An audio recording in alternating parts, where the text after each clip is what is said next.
Alors bien entendu, ce retour en haut de l'affiche a fait que la fin de l'année 62 et l'année 63 ont été des années où nous n'avons pas arrêté de nous produire.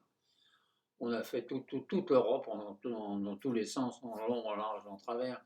En France, il y avait aussi les cabarets, bien entendu, puis les galas, à droite à gauche. Nous sommes aussi allés en Afrique. Je me souviens d'être allé à Tunis.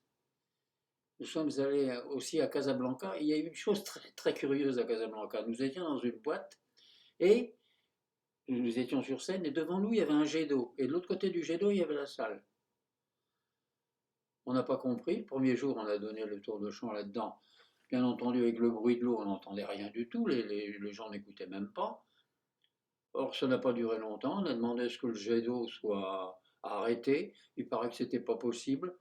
Donc, à Casablanca, ça a été très vite fait. Ensuite, nous sommes allés à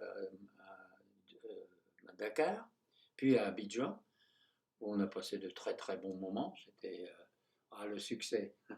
Évidemment, c'est très bénéfique. À ce propos, à Dakar, je profite de ce que je vous ai là tous pour vous demander si éventuellement, parce que Mouloudji a enregistré un disque en direct à Dakar, c'est assez rare que l'on enregistre des disques en live pendant le spectacle.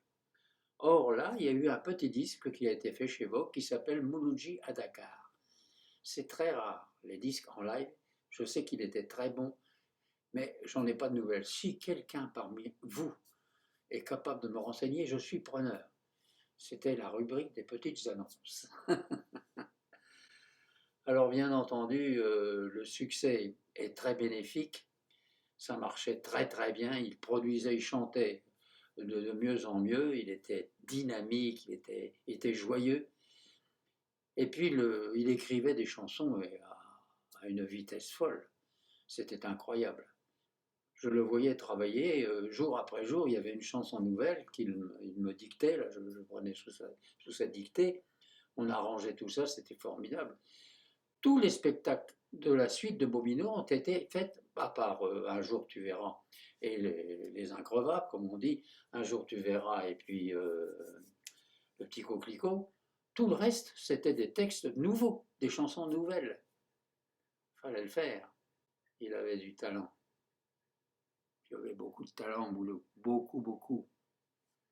Moi, je revenais, mes enfants, ils avaient poussé de 3 centimètres.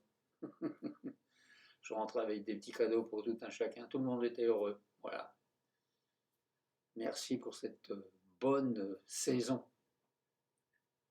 À bientôt.